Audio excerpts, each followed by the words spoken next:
Bienvenue à tous sur le podcast référence de mise à la terre du site chargeurterre.eu. Aujourd'hui, on explore une question assez fascinante. Est-ce que le simple fait d'être connecté là physiquement à la Terre, ça peut avoir un effet mesurable sur notre corps, et plus précisément sur notre circulation sanguine? Il y a une étude particulièrement parlante qui a utilisé l'imagerie thermique pour voir ça de plus près. Oui, tout à fait. L'imagerie thermique, c'est vraiment un outil intéressant pour ça. Ça nous donne en gros une carte en couleur des températures à la surface de la peau. Une carte de chaleur, quoi. Exactement. Et ces couleurs, elles sont pas juste là pour faire joli. Elles montrent vraiment ce qui se passe juste en dessous. Là où le sang circule plus, hop, c'est plus chaud. Ah oui? Et là où il y a moins d'activité, c'est plus froid. C'est une manière de voir notre physiologie en direct, si on veut, sans rien toucher, sans être invasif. D'accord. Alors, parlons de cette étude principale, celle de 2015, menée par le docteur Chevalier. Si je me souviens bien, 40 participants. C'est ça, 40 personnes. Et l'idée, c'était quoi? Une partie était vraiment connectée à la Terre pendant 1 heure, et l'autre, elle pensait l'être, mais c'était un placebo, c'est ça? Exactement, une connexion simulée. Et pendant cette heure, on observait avec des caméras thermiques et aussi des lasers pour une autre mesure. Et c'est là que ça devient intéressant.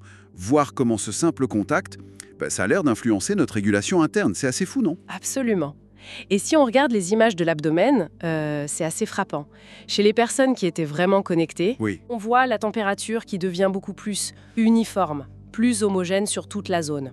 Faut imaginer l'image avant, on peut avoir des zones très rouges, très vives. Signe de congestion, peut-être? Comme au niveau du cou, par exemple. Oui, voilà, ça peut indiquer une congestion.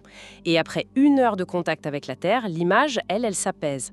La chaleur est mieux répartie, plus harmonieuse. D'accord. C'est vraiment le signe que la circulation sanguine et lymphatique est mieux régulée. Donc si la température se régule mieux, ça veut dire que notre chef d'orchestre interne, le système nerveux, il réagit à cette connexion à la Terre. C'est exactement ce que ces observations nous laissent penser. Ces changements, ils pointent vers une action sur le système nerveux autonome, le fameux SNA. C'est lui qui, en coulisses, gère la circulation, la digestion, plein de fonctions vitales sans qu'on y pense. Et là, la connexion à la Terre semble l'aider à mieux coordonner tout ça. Ah oui, même la digestion. Oui, on a même observé des signes de meilleure digestion chez les participants connectés. Des zones un peu plus chaudes dans le bas de l'abdomen, moins de signes de ballonnement, alors que chez le groupe placebo, rien de tout ça.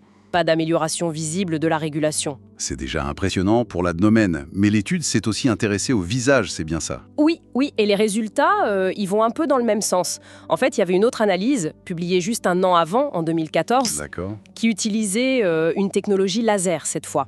Et elle avait déjà montré une amélioration assez rapide du flux sanguin dans le visage après la mise à la Terre. Une amélioration rapide, carrément. Oui, et aussi une meilleure régulation de cette microcirculation par le système nerveux autonome, encore lui.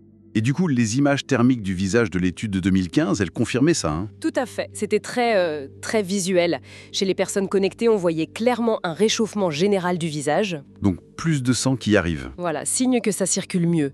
Et à l'inverse, chez les personnes non connectées, on voyait plutôt un léger refroidissement. Moins de circulation, donc. Probablement une diminution de cette circulation périphérique, oui. Ce qui fait penser, alors là c'est peut-être un peu tiré par les cheveux, mais un genre d'effet bonne mine potentiel. Si le sang circule mieux, la peau est mieux nourrie, non? Ça semble logique. C'est une déduction, oui, logique. Une bonne microcirculation, c'est clair que c'est essentiel pour la santé de la peau et son apparence aussi. Mais bon, au-delà de l'aspect purement esthétique, ça renforce surtout l'idée qu'il y a un effet physiologique bien réel.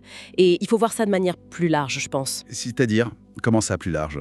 On sait aussi par d'autres recherches que le fait d'être connecté à la Terre a tendance à fluidifier un peu le sang de manière naturelle. Ah oui, ça aussi. Oui, c'est donc un autre mécanisme qui pourrait expliquer pourquoi la circulation s'améliore. Et le fait qu'on observe des effets cohérents à la fois sur le visage et sur l'abdomen, ça suggère fortement que l'influence de cette connexion, elle n'est pas juste locale. Ce n'est pas juste à l'endroit du contact. Non, ça semble toucher l'organisme de façon plus globale, de façon systémique, comme si ça aidait le corps entier à mieux s'autoréguler. Donc si on résume un peu, on a différentes techniques d'imagerie, thermique, laser, et toutes semblent converger vers la même idée.